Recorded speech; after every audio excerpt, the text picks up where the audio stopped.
नमस्कार, म सन्तोष गौतम फेरि पनि शेयर बजार रिलेटेड केही विषयहरू लिएर तपाईहरुमाझ उपस्थित भएको छु। शेयर बजार आफैमा गजबको विषय हो। हामीले अघिल्ला भिडियोहरुमा पनि हेर्ने गरेका छौं। शेयर बजारमा सामान्यतया पैसा कमाउने भन्दा पनि पैसा बनाउने स्थानको रूपमा हामीले बुझ्नुपर्छ। शेयर बजारमा बडो गजबका केही रमाइला घटनाहरू घट्छन्, केही दुखद घटनाहरू पनि घट्छन्। लगानीलाई फिर्ता गर्ने वातावरण र अवस्था रहँदासम्म शेयर होल्डरहरू खुसी हुन्छन्, उत्साहित हुन्छन् र त्यसले पार्ने मल्टिपल प्रभावका सन्दर्भमा विभिन्न किसिमका टीका टिप्पणी, चर्चा, परिचर्चा, लेख, पत्रपत्रिकामा महत्त्वपूर्ण रूपमा आइरहेका हुन्छन् भने जब शेयर बजार बुलिश ट्रेन्डबाट बिस्तारै बेयरिश ट्रेन्डमा जान थाल्छ, त्यसपछाडि शेयर बजारका सन्दर्भमा नकारात्मक टिप्पणीहरू उठ्ने गरेका हुन्छन्। सामान्यतया यो शेयर बजारमा मान्छे किन आउन चाहन्छन् त भन्दा कम्पनी ऐनद्वारा र अन्य चाहिँ निर्दिष्ट ऐनहरूद्वारा स्थापित भएका निकायहरू जसले विभिन्न किसिमबाट सङ्कलित पुँजी, डेब्ट पुँजी होस् या शेयर क्यापिटल, ऋण पुँजी होस् या अंश पुँजी होस्, त्यो पुँजीलाई परिचालन गरेर वर्षभरि व्यावसायिक गतिविधिहरू सञ्चालन गर्छन् र ती व्यावसायिक गतिविधिहरूबाट आर्जित भएको केही नाफाको अंशहरूलाई सामान्यतया संस्थाको दीर्घकालीन प्रयोजनका लागि केही रिटेन अर्निङको रूपमा राख्ने र केही डिभिडेन्ड पोलिसी र कम्पनीको पोलिसी अनुसार शेयरहोल्डरमा बाँड्ने, यो अवस्थाबाट दुईटा कुरा सिर्जना हुन्छ। एउटा संस्थामा प्रयोग भइरहेको प्रयुक्त पुँजीको भ्यालु म्याक्सिमाइजेसनको विषय र अर्को शेयर होल्डरहरूले नाफा आर्जन गर्ने विषय अथवा डिभिडेन्ड प्राप्त गर्ने विषय, चाहे त्यो नगदको रूपमा होस् चाहे त्यो शेयर सङ्ख्याको रूपमा होस्। यसरी हेर्दा विभिन्न किसिमका कम्पनीहरूले आर्जन गरेको आयको सन्दर्भमा प्राप्त भएको रकमलाई बाँड्ने सन्दर्भमा के कस्ता क्रियाकलापहरू, गतिविधिहरू, अभ्यासहरू, सन्दर्भहरू हुन्छन् भन्ने विषयलाई हामीले आजको भिडियोमा मुख्य रूपमा प्रस्तुत गर्न गइरहेका छौँ। विभिन्न कम्पनीहरूले अथवा फाइनान्सियल इन्स्टिट्युसनहरूले आर्जन गरेको आयबाट के कति प्रतिशत रकम अंशियारहरूलाई अथवा शेयर होल्डरहरूलाई डिभिडेन्डको रूपमा वितरण गर्ने र के कति रकम अथवा के कति प्रतिशतको रकम त्यो लाभको रकम मध्येबाट कम्पनीमा अवितरित नाफाको रूपमा अथवा रिटेन अर्निङको रूपमा राख्ने भन्ने कुरा सम्बन्धी कम्पनीको पोलिसीलाई हामी के भन्छौँ? डिभिडेन्ड पोलिसी भन्छौँ।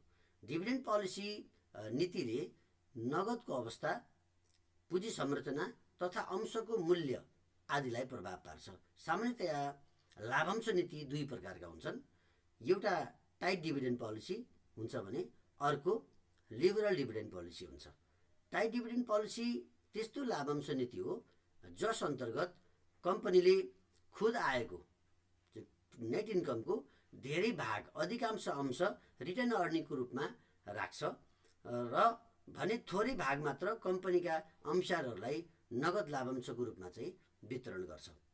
अथवा टाइट डिभिडेन्ड पोलिसीमा के हुन्छ भने डिभिडेन्ड पे आउट रेसियो कम हुन्छ। त्यसको ठिक विपरीत अर्को डिभिडेन्ड पोलिसी छ लिबरल डिभिडेन्ड पोलिसी र लिबरल डिभिडेन्ड पोलिसीमा नर्मल्ली त्यसको टाइट डिभिडेन्ड पोलिसीको उल्टो अवस्था देखा पर्छ। अर्थात् डिभिडेन्ड पे आउट रेसियो के हुन्छ? बढी हुन्छ।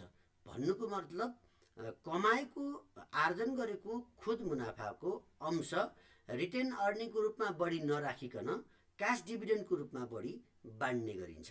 तसर्थ डिभिडेन्ड पोलिसी दुई प्रकारका हुने रहेछन्। एउटा टाइट डिभिडेन्ड पोलिसी जहाँ अवितरित नाफाको रूपमा आर्जित रकमलाई वितरण नगरिकन संस्थामा दीर्घकालीन कामका लागि जोगाएर राख्ने, र लिबरल पोलिसीमा के हुने रहेछ त भन्दा संस्थाले आर्जन गरेको चाहिँ नाफाको अधिकांश अंश के गर्ने त शेयर होल्डरहरूलाई वितरण गर्ने। यो दुईटा पोलिसी हुन्छ। नर्मल्ली डिभिडेन्ड पेमेन्ट गर्ने सन्दर्भमा अलिकति फराकिलो ढङ्गले हेरौँ। जनरली लाभांशको वितरण वर्षमा 4 पटक अथवा क्वार्टरली पेमेन्ट इन इयर गर्नुपर्छ अथवा गर्ने विश्वव्यापी प्रचलन हुन्छ। नेपालको हकमा भने वर्षको एकपटक चाहिँ हामीले चाहिँ प्राप्त गर्ने प्रचलन छ। जस्तै कुनै कम्पनीको वार्षिक लाभांश जुन इयरली चाहिँ डिभिडेन्ड हो रु 10% छ भने क्वार्टरली डिभिडेन्ड कति हुने भयो त भन्दा 2.50 अथवा ₹2.50 हुने भयो। यसरी लाभांश भुक्तानी कसरी गर्ने भन्ने कुरा कहिलेकाहीँ फाइनेन्सियल चाहिँ उनीहरूले बनाएको फाइनेन्सियल रिपोर्ट वार्षिक वित्तीय प्रतिवेदनहरूमा प्रष्टसँग खुलाइएको हुन्छ भने कहिलेकाहीँ डिभिडेन्ड पेमेन्टको चाहिँ विषयलाई चाहिँ खुलाइएको हुँदैन।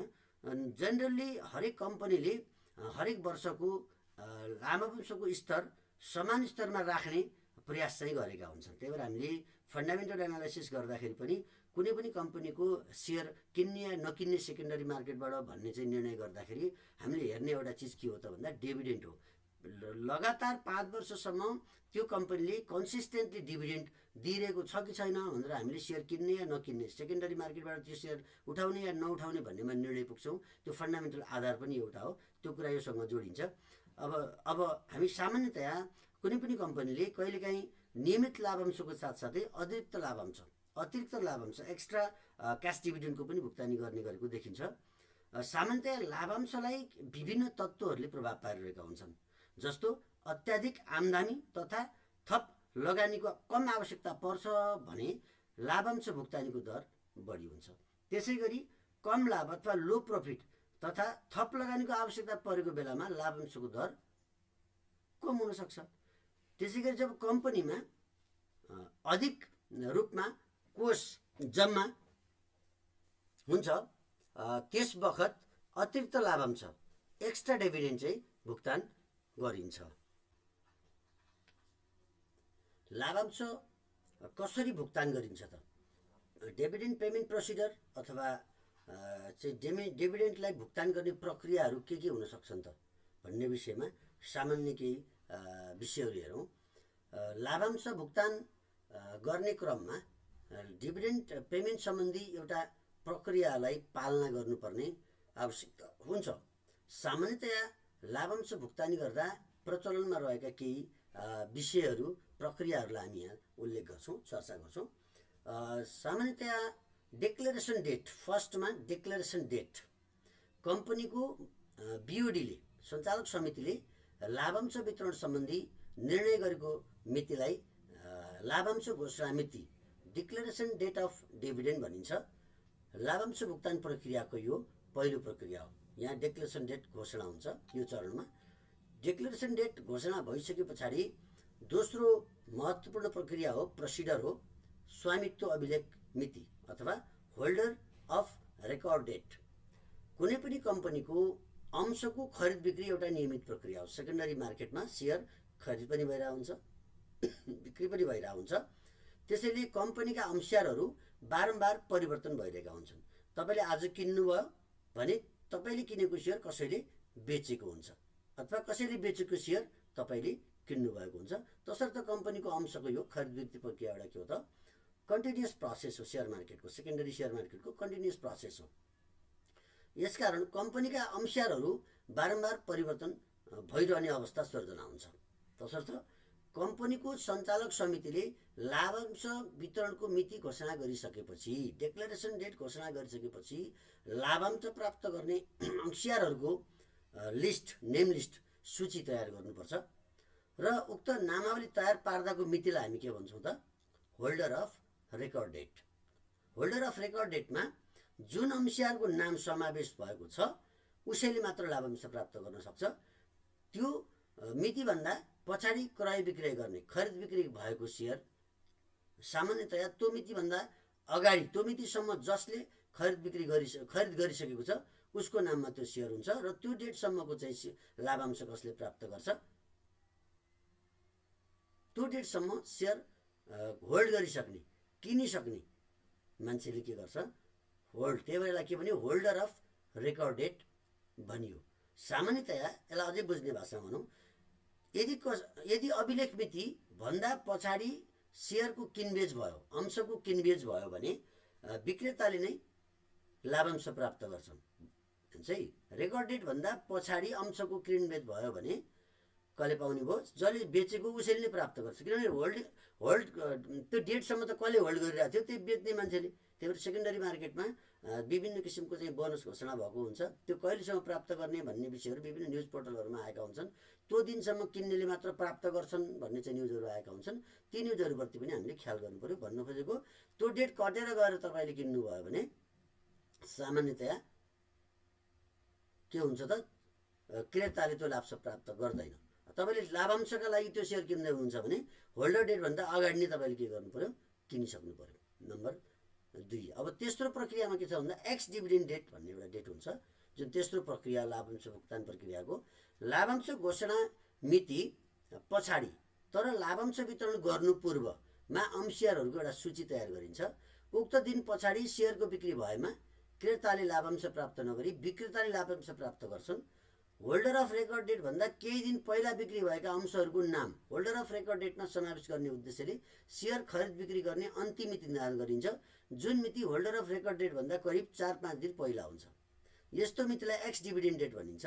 एक्स डिभिडेन्ड डेट भन्दा पछाडि तर होल्डर रेकर्ड डेट भन्दा अगाडि खरिद गरेका अंशियारहरूको नाम लाभांश प्राप्त गर्ने अंशियारहरूको सूचीहरूमा समावेश गरिँदैन, जसले गर्दा विक्रेताले नै लाभांश प्राप्त गर्ने अवस्था बन्छ। यो रेकर्ड डेट र होल्डर रेकर्ड डेट र एक्स डिभिडेन्ड डेटको बारेमा अलिक प्रष्ट क्लियर हुन जरुरी देखिन्छ। यो कन्सेप्चुअल कुरा हो, तपाईँले बुझिसक्नु भएको छ। यो कन्सेप्चुअल विषयमा के देखियो भन्दाखेरि होल्डर्स रेकर्ड डेट भन्दा केही दिन अगाडि 4-5 दिन पहिलाको अगाडिको डेट के हुने रहेछ? एक्स डिभिडेन्ड डेट हुने रहेछ। त्यो डेटलाई हामीले ख्याल गर्नुपर्ने भयो सेयर किनबेच गर्दाखेरि है। नम्बर 4मा पेमेन्ट डेट हुन्छ, जसलाई हामी भुक्तानी मिति भन्छौँ। र कम्पनीले लाभांश घोषणा गरिसकेपछि अंशियारहरूलाई लाभांश पेमेन्ट गर्नुपर्छ, भुक्तान गर्नुपर्छ। उक्त भुक्तान मितिलाई लाभांश भुक्तानी डेट भनिन्छ। र लाभांश प्राप्त गर्नुभन्दा पहिला के प्रोसिडरहरू पुरा गर्नुपर्ने हो? ट्याक्स कम्पनीले आफै तिर्दिने हो कि त्यो बापतको ट्याक्स चाहिँ सेयर होल्डरले, लाभांश बापतको ट्याक्स सेयर होल्डरले आफूले गरेर जम्मा गर्नुपर्ने हो कि? यी विषयहरूको बारेमा पनि सेयर होल्डरहरूले चाहिँ सूचनाहरू लिनुपर्ने हुन्छ। यसलाई हामी सरसर्ती जेनरली भुक्तानी प्रक्रिया कस्तो हुन्छ भनेर हामीले लाभांश नीतिलाई प्रभाव पार्ने विषयहरूको बारेमा अब चर्चा गरौँ। लाभांश नीतिलाई केही महत्त्वपूर्ण मेजर फ्याक्टरहरूले चाहिँ प्रभाव पार्छन्। ती प्रभाव पार्ने तत्त्वहरू के हुन सक्छन् त? जनरली प्रचलनमा रहेको तत्त्वहरूको बारेमा एकछिन चर्चा गरौँ। सामान्यतया कुनै पनि विषय लिगल प्रोसिडर, लिगल रुलबाट प्रभावित हुने हुन्छ। कुनै पनि देशको कानुनले लाभांश वितरण गर्दा कसरी गर्ने, कसरी नगर्ने, कुन प्रतिशतमा गर्ने अथवा के आधारमा गर्ने, यी यावत विषयहरूको सन्दर्भमा रुलहरू बनाइदिएको हुन्छ। र सामान्यतया लाभांश वितरण गर्दाखेरि लाभांश वितरण गर्ने प्रोसिडरलाई, प्रक्रियालाई अथवा अवस्थालाई, व्यवस्थालाई प्रभाव पार्ने केही मेजर विषयहरूको बारेमा चर्चा गरौँ।